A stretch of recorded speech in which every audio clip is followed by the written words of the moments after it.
Praise the lord. ఈరోజు మనము లూకాసు వార్త 18వ అధ్యాయము 35వ వచనం నుంచి ఒకసారి చదువుకుందాము. ఆయన యెరికో పట్టణమునకు సమీపించినప్పుడు ఒక గుడ్డివాడు త్రోవ పక్కన కూర్చుండి భిక్షమడుకొనుచుండెను.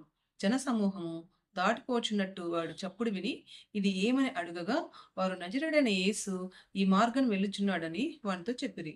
అప్పుడు వాడు, యేసు, దావీదు కుమారుడా, నన్ను కరుణించమని కేకలు వేయగా ఊరుకుండమని ముందు నడుచుచున్న వారు వాడిని గద్దించిరి గాని వాడు మరీ ఎక్కువగా, దావీదు కుమారుడా, నన్ను కరుణించుమని కేకలు వేసెను. అంతట యేసు నిలిచి వాడిని తన ఎద్దుకు తీసుకొని రమ్మనెను. వాడు దగ్గరకు వచ్చినప్పుడు ఆయన, నేను నీకేం చేయగూర్చున్నానని అడుగగా వాడు, ప్రభువా, చూపు పొందకూర్చున్నానెను. యేసు, చూపు పొందుము, నీ విశ్వాసం నేను స్వస్థపరచని వానితో చెప్పెను. వెంటనే వాడు చూపు నుండి దేవుని మహిమపరచు ఆయన వెంబడించెను. ప్రజలందరూ అది చూచి దేవుణ్ణి స్తోత్రం చేసిరి. ఇక్కడ ఏముందంటే మనకు తెలిసిన స్టోరీయే కదండి. ఒక గుడ్డి భిక్షగాడు అనమాట. అతను ఏంటంటే గుడ్డివాడు అనమాట. గుడ్డివాడు రోజు అక్కడ కూర్చొని అడుక్కుంటున్నాడు. కానీ ఒకరోజు జన సమూహం అంటే రొటీన్గా వెళ్ళే రోజు వెళ్ళే ఆ శబ్దాలు కాదు, కానీ డిఫరెంట్ సౌండ్ తను ఐడెంటిఫై చేశాడు అనమాట. అది ఏంటి ఆ సౌండ్ అంటే జన సమూహం వెళ్తున్నట్టు అతను సౌండ్స్ విని ఐడెంటిఫై చేసి వెంటనే పక్కన వాళ్ళని అడిగాడు అనమాట. ఏంటిది అంటే, నజరేయుడైన యేసు మార్గంలో పోతున్నాడు అని చెప్పారనమాట. ఇప్పుడు నజరేయుడైన యేసు అంటే ఇమ్మీడియట్ గా అతను ఏంటండి, దావీదు కుమారుడు నన్ను కరుణించమని కేకలు వేస్తున్నాడు ఏంటి? వాళ్ళు దారిలో వెళ్తుంది దావీదు కుమారుడు అని చెప్పారా? చెప్పలేదు కదా. మరి నజరేయుడైన యేసు అని చెప్తే ఆయన దావీదు కుమారుడు అని ఎలా చెప్తున్నాడు? అతడు గుడ్డివాడే కానీ తనకు అంటే బైబిల్ జ్ఞానం ఉందన్నమాట. బైబిల్ అంటే ధర్మశాస్త్రం గురించిన అవగాహన తనకు ఉందన్నమాట.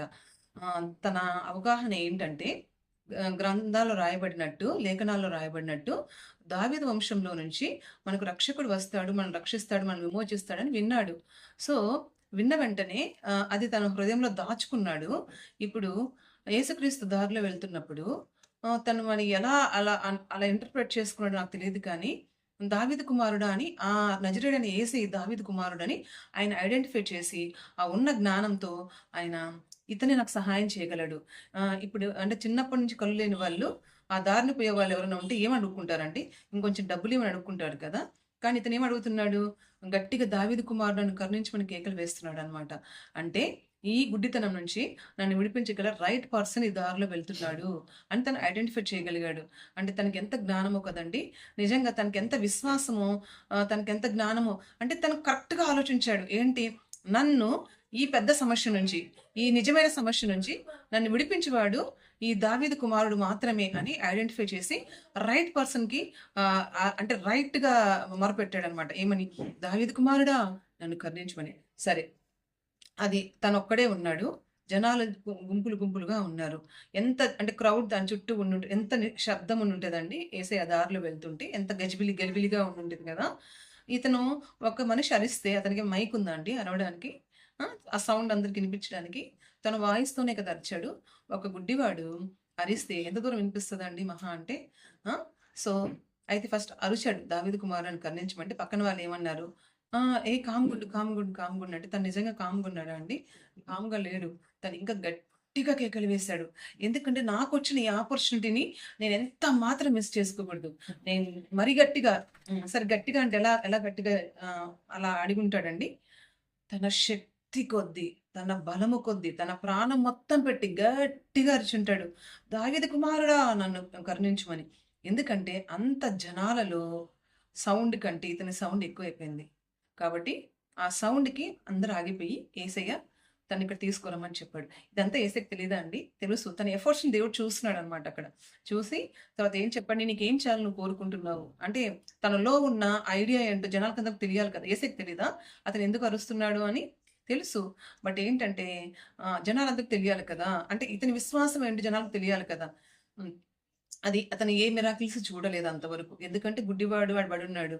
సో ఆయన డబ్బులేమని అడిగాడా? జనాలందరూ ఏం ఎక్స్‌పెక్ట్ చేస్తుంటారు? డబ్బులేమని అడుగుతారేమో అనుకోని ఉండుంటాడు. బట్ అతనేమడిగాడు? నాకు చూపు కావాలని అడిగాడు. అంటే జనాలకు గూడా అర్థమైంది. ఓరి గుడ్డివాడు, వీడికెట్ట తెలుసురా ఆయన చూపిస్తాడని. వావ్! అనుకోని ఉండుంటారు. సో అప్పుడు యేసు ఏం చెప్పాడు? కళ్ళిచ్చి, బాబు, ఇది నీ విశ్వాసం వల్ల నీకు కలిగింది. ఎందుకంటే నువ్వు కొంత ఇన్ఫర్మేషన్ నీ దగ్గరుంది. ఆ ఇన్ఫర్మేషన్‌ని నువ్వేం చేశావంటే, నీ దాంట్లో పెట్టుకున్నావు. ఆ ఇన్ఫర్మేషన్‌ని ఇంప్లిమెంట్ చేశావు. ఏమని? ఈ దావీదు కుమారుడు వస్తాడు. అతను నన్ను రక్షిస్తాడు. దేంట్లో నుంచి రక్షిస్తాడు? నా ప్రతి కష్టం నుంచి నన్ను రక్షిస్తాడు. అంటే నేనిప్పుడు నాకు ఉన్న పెద్ద కష్టం ఏంటంటే చూపు లేకపోవడం. ఆ కష్టం నుంచి రక్షిస్తాడని పెద్దగానే అడిగాడు. అంటే ఏదో చిన్నది అడుగుదాము, అది జరిగితే నెక్స్ట్ ఇంకోటి అడుగుదాం అనుకోలేదు. డైరెక్ట్‌గా తన మెయిన్ ప్రాబ్లమే చెప్పేసాడు. ఇమ్మీడియేట్‌గా హీల్ చేసేసాడు. సో, తన ఫెయిత్ ఎంత మంచిగుందో చూడండి. సో, తనైతే చూపు పొందాడు. చూపు పొందడమే కాదు కానీ ఇమ్మీడియేట్‌గా అతను ఏం చేశాడని ఉందంటే చూపు పొంది దేవుని మహిమపరచు ఆయన వెంబడించెను. సో, అతను ఇంకా అబ్బా! చూపు పొందుకున్నాను చాల్లే, చాల్లే అని అంతటితో ఆగిపోలేదు. ఆయన యేసయ్యని చూసాడు. ఆ రక్షకుడిని ఐడెంటిఫై చేశాడు. తను మేలు పొందుకున్నాడు. మేలు పొందుకున్న తర్వాత తను ఆగిపోలేదు కానీ, ఆ యేసయ్య నిజ దేవుని వెంబడించిన వాడుగా ఈ గుడ్డివాడు ఉన్నాడనమాట. సో, చాలా సార్లు మన జీవితంలో కూడా ఎలా ఉంటామంటే, ఫస్ట్ మనకి కొంత దేవుడి గురించి తెలిసినా, దాన్ని ఇంప్లిమెంట్ చేయడంలో చాలా ఫెయిల్ అయిపోతాము. ఎన్నో సార్లు మనకు మిరాకిల్ జరిగుండవా? ఈవిడికైతే ఏం జరగల. కానీ డైరెక్ట్‌గా ఫెయిత్ పెట్టుకున్నాడు. మనకి ఎన్నో జరిగిన అనుభవాలుంటాయి. కానీ మనం డౌట్ చేస్తాం. ఇది చిన్నది చేస్తే తర్వాత చూద్దాంలే. దేవుడు చేయగలడా? ఇలాగే ఉంటది మన ఆలోచన. అందుకే మనం చాలా సార్లు మిరాకిల్స్ పొందుకోలేము. అంటే మన జీవితాల్లో విడుదలను, మన జీవితాల అద్భుతాలు మనం పొందుకునే వాళ్ళగా ఉండము. ఎందుకంటే మన అవిశ్వాసమే అన్నమాట. దేవుడు అక్కడ అతనిలో చూసిందేందంటే అతని విశ్వాసము. అంటే ఏమి తెలియని ఒక అతను తెలిసిన కొంచెం ఇన్ఫర్మేషన్‌లో గొప్ప మేలు పొందుకోవడానికి తను ప్రిపేర్ అయిపోయాడు. రెడీ అయిపోయాడు. ఎన్ని అబ్స్టాకిల్స్ వచ్చినా తను ఏమాత్రం ఆగలేదు. ముందుకే పోయాడు. ఇంకా గట్టిగా అరిచాడు. ఇంకా ఎంత అవమానించినా లేదు నాకు రైట్ పర్సన్ ఇతనే. ఇతను నాకు చేస్తాడు అద్భుతాలు. ఎంత విశ్వాసం అంటే ఎంత నమ్మింటే అతను అంత గట్టిగా అరిచుంటాడండి. ఆ!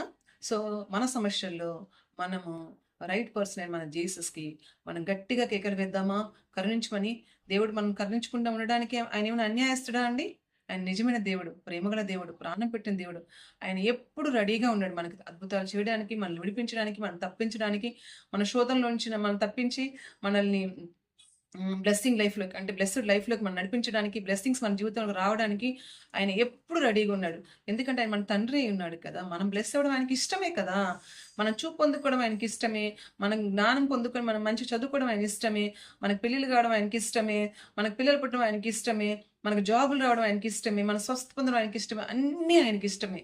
ఎందుకంటే హి ఈస్ అవర్ ఫాదర్. ఆయన ఎప్పుడు రెడీగా ఉన్నాడు మనకు సహాయం చేయడానికి. ఆయన సహాయం మనం పొందుకుందామా? ఈ గుడ్డివాడి వలె? Praise the lord.